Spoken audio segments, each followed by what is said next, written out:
on the upper right-hand side that indicates that we are recording. So we're back on the record after a break. Unfortunately, Michael Dittman was not available now, but Mr. Douglas, is it Douglas Percy? This is my official name. Doug is, I go by Doug. Douglas. Okay, so Mr. Douglas Percy is available now, and we appreciate him coming late, or in the nick of time for us. So thank you, and if you'll raise your right hand.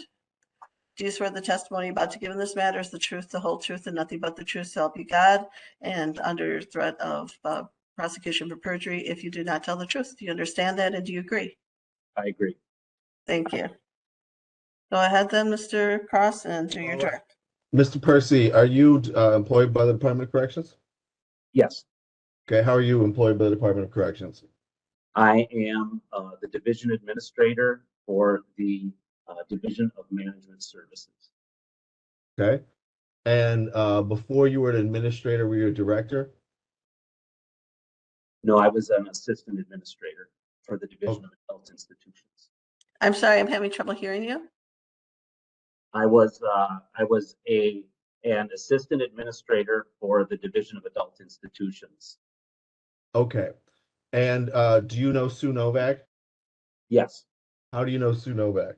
I believe Sue was the warden at Columbia Correctional Institution, and she was the warden of one of the institutions that was under my purview. Okay. So you were her direct supervisor? I was. Okay. Correct. And so when did you get promoted? January of 21. Okay. And are you aware of an escape at Columbia Correctional Facilities? Yes. Okay, were you promoted before or after an escape at Columbia Correctional Facilities? After. Okay. And I'm sorry, can you tell us again what your title is currently? Sure. Title is Division Administrator for the Division of Management Services at the Department of Correction. Okay. All right, thank you. Go ahead. When did you first learn of the escape at Columbia? I'm not sure what date it was. I did get a call in the morning because it woke me up, but I'm not sure exactly what. Do you know who called you? I believe it was the other assistant administrator whose name is Stephanie Holby. I don't know if she was on call or I believe that's why she had called me. She was the DAI, Division of Adult Institutions, on call that day. Okay, Are you able to get closer to the microphone? Is anybody else having a problem with the witness's audio? Yeah. All right, so let's see what I got. Oops. Maybe I'll just try to get closer here. How about now or no? That sounds a little better. You're just kind of echoey and maybe electronic, I don't know what that is. I've got my speakers on. Let me turn off my speakers. Yes, that might be giving us feedback. Yeah. How about now? That's better. Now Yes. I can't. The Can you turn them problem is off? I can't hear you. Oh, do you have headsets?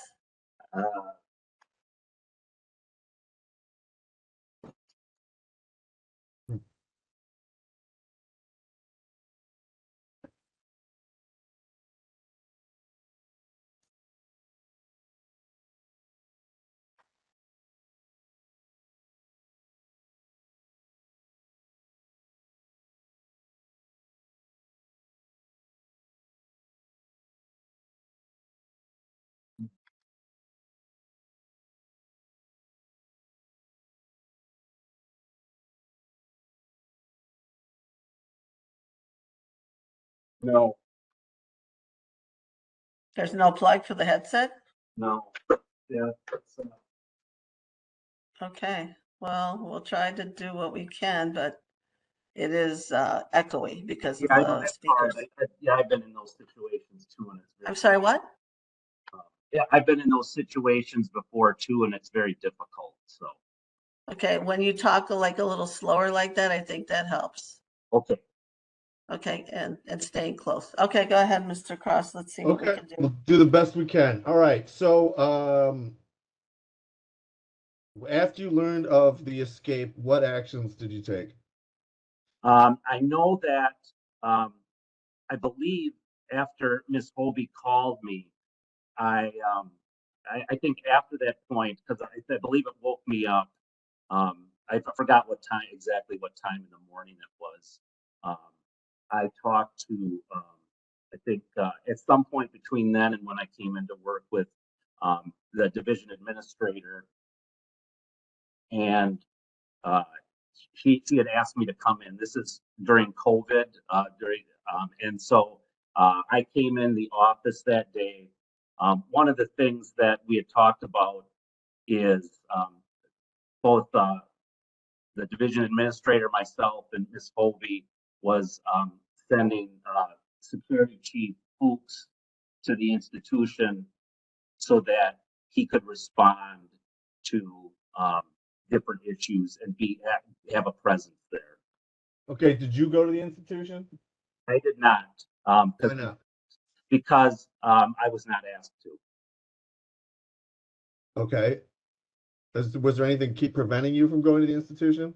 I was not asked. So, kind of, I used to be a warden, and one of the things is we don't like to overwhelm the warden at the institution and have them we have too many people there that are constantly asking them questions because they're responsible for the what is happening and responding at the institution. So we don't like, and when I was wardens got upset when we sent or came and then got in, interrupted their train of thoughts and things of that nature.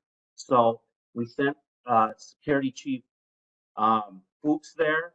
He could act as a subject matter expert with security, and I stayed back. I was available the entire day for any calls, um, and to act as a resource. Okay. So, you didn't go because you didn't want things to be too complicated. Is that right?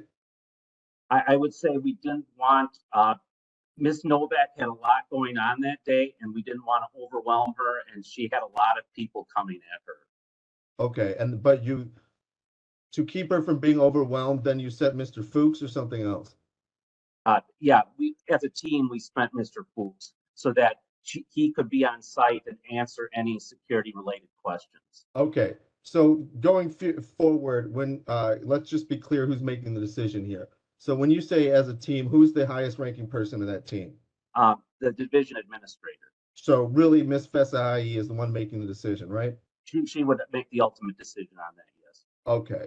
So besides participating in, I guess, how did you participate then in sending Mr. Fuchs or anything else with regard to the response to the escape?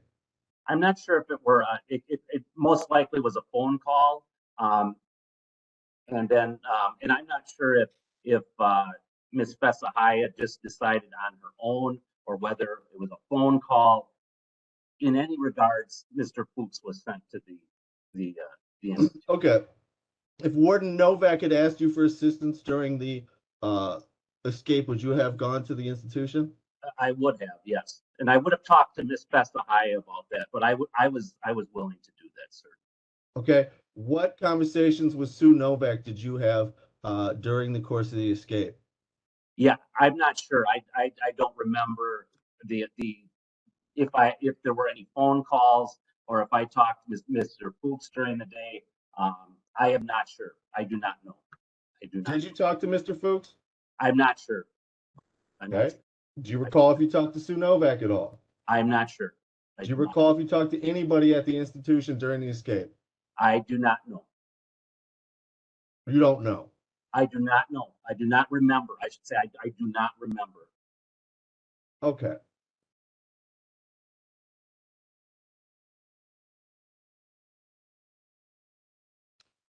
Okay. Now, um, you said you were awarded. Correct. Where were you awarded? Oak Hill Correctional Institution.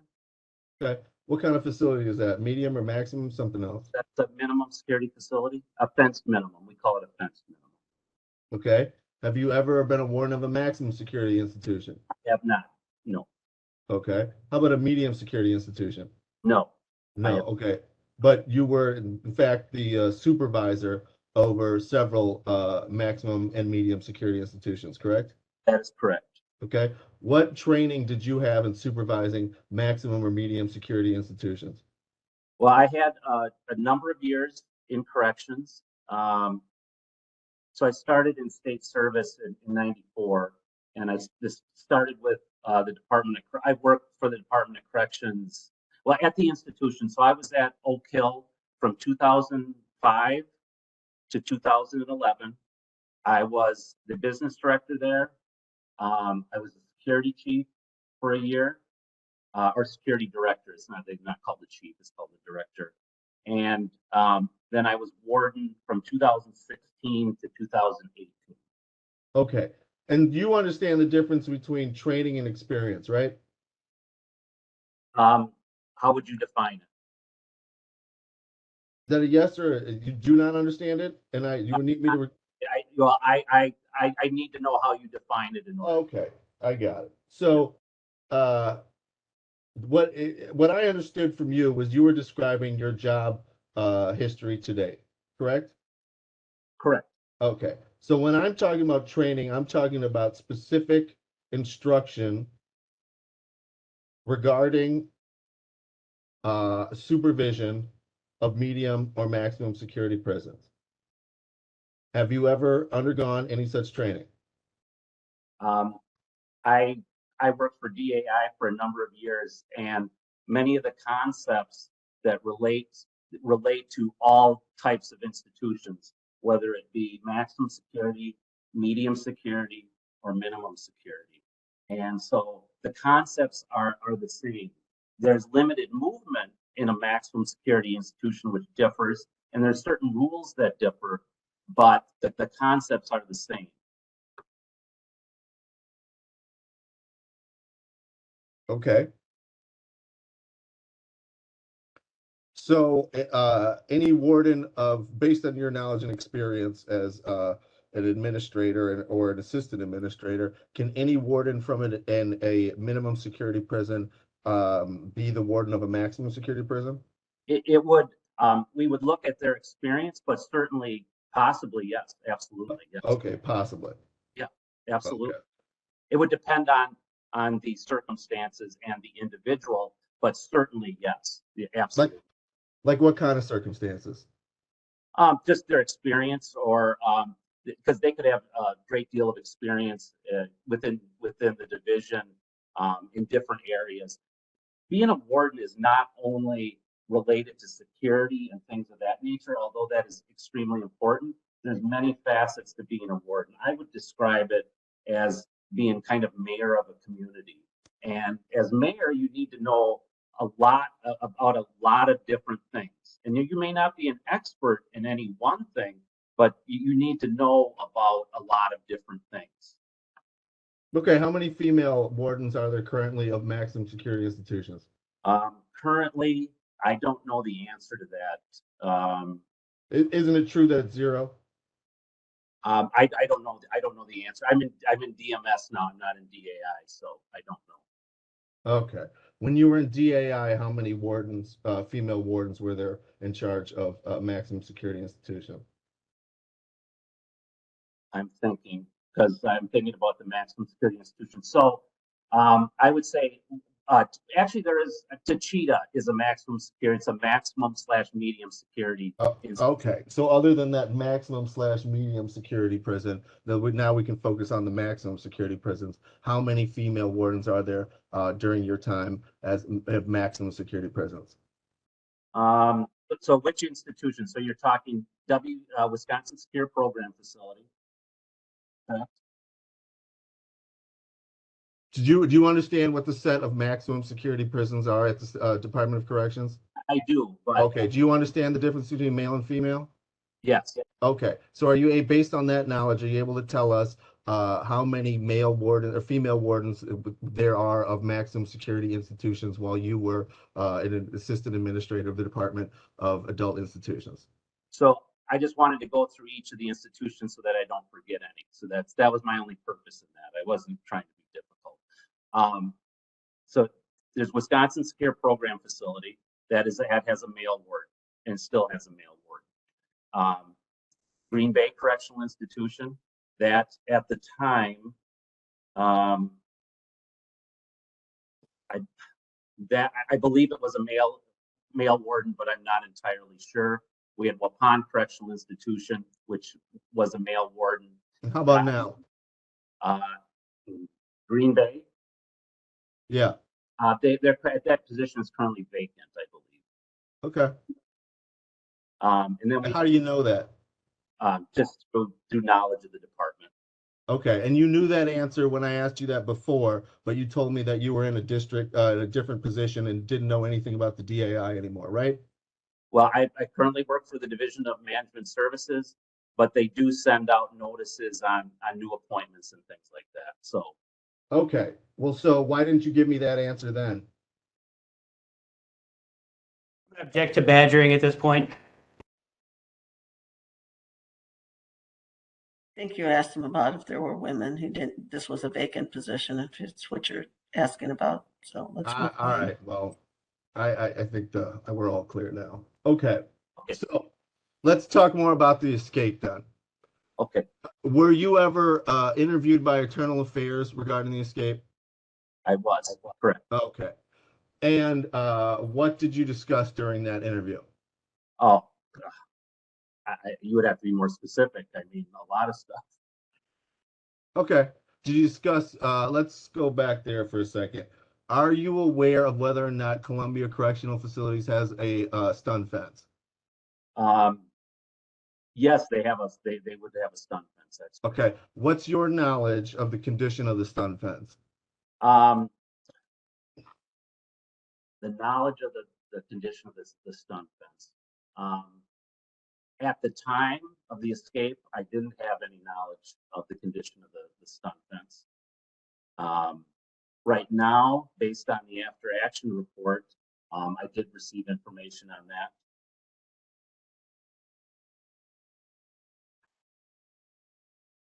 Okay. And let's go over your duties as the supervisor of the warden. Okay? So as an assistant administrator, what are your duties? I think so. I was responsible for 10 institutions and then 2 bureaus and 1 office. So it was a large span of control. Okay, were you responsible for security at those institutions? The warden and along with her staff are responsible for. So you didn't have any responsibility for security at those institutions? I had responsibility in aggregate for. I supervised the wardens at those particular institutions that I was responsible for. Okay, and on that basis, then you had responsibility for security at those institutions. No, I would argue no. I think that's up to the warden at those facilities and her staff. That's what I would argue. Okay. So what role, if any, does your supervising, what is the purpose of your supervising a warden? That is a good question. So the purpose is, I see it as twofold. One is the 2 assistant administrators, along with the division administrator, set policy, bigger policy and consistency amongst all of the institutions because there's so many. And so it's kind of an overarching responsibility. In addition, we serve as a resource. If the wardens have questions on things, and we may not know the answers to those things, we may have to go to other people, and we try to, for example, there's a cross-divisional type issue, we would we would go to those other divisions because we have contacts. Like I work in a different division. DAI comes to me with information technology things currently, things I mean like subjects, and then we act as kind of a liaison. So I would think that that's the majority of what we do. We're not appointing authorities, so we're not responsible for the institution. I mean, it's the warden is in charge of the institution. Okay. Were you aware of any assaults on staff by inmates at Columbia Correctional Institution? Well, I'm sure there was. I'm sure there's been assaults on. Great. Yeah. Let's focus on 2019 then. Are you aware of any assaults on employees by inmates while you were the associate administrator? You'd have to be more specific. I mean, that happens at a lot of these institutions all the time. And I'm not, again, I'm not trying to be difficult. I really don't know what particular situation you're talking about. Okay, so it's your testimony that you don't recall assaults on DOC employees in 2019. There could have been assaults. I don't know specifically the particular situation you're talking about. Okay. And I'm just trying to get closer to the mic here. Okay, and so because do you recall discussing any assaults on employees with Sue Novak at any time? I'm not sure. I don't know. I don't know specifically. Could you maybe move the speaker a little farther away? Maybe that would help. That? Can you hear it still? Oh yeah, I can hear it. That's no issue. How about now? Let's try that. Let's see if that works. Anything? Okay. Okay, go ahead, Mr. Cross. Okay, so when you were interviewed by Internal Affairs, who were you interviewed by? I'm not sure the name of the investigator, or I think there might have been multiple ones. I'm not sure. Okay, and did you give statements under caution of work rule violation at that time? Oh, I gave statements. I don't know what I don't know what that exactly means. I'm sorry, what? I gave statements, but I don't know what cautions they gave me. I don't remember that. Okay. Do you know what work rule 5? No, you'd have to tell me. Sorry, work rule 1. Are you aware of work rule 1? You'd have to remind me. And you were a warden, right? Yeah, absolutely. 2016, 2018. Have you ever participated in a disciplinary investigation of an employee? What do you mean by participated? Do you understand the word? Yeah, do you mean what was I the investigator? Was I That'd be a good start. Were you ever the investigator? That's a form of participation. Yes. Okay, so let's start with that. So based on your investigator, are you aware of what work rule 1 is? I'm not. No, I have to always look at there's a number of work rules. I have to look up the executive directive. Okay, and this is the first work rule, right, that you don't remember? Okay.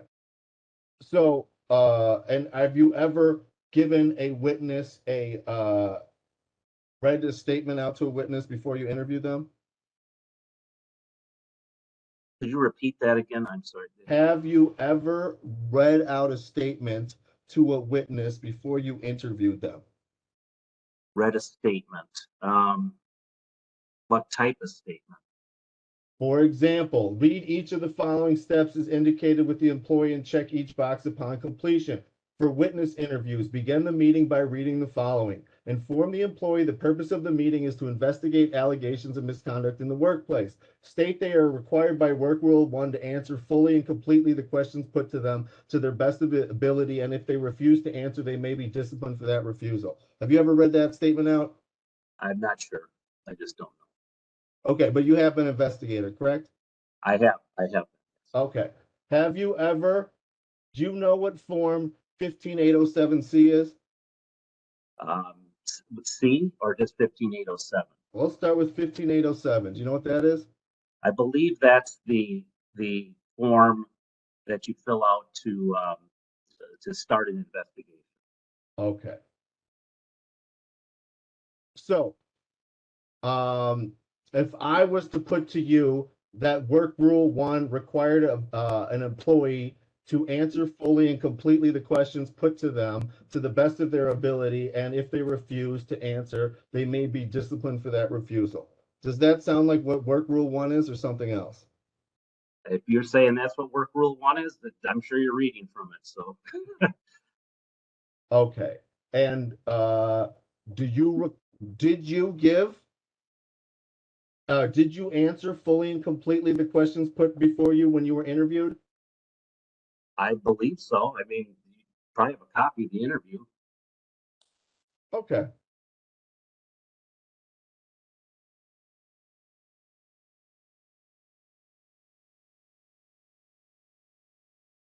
So, okay.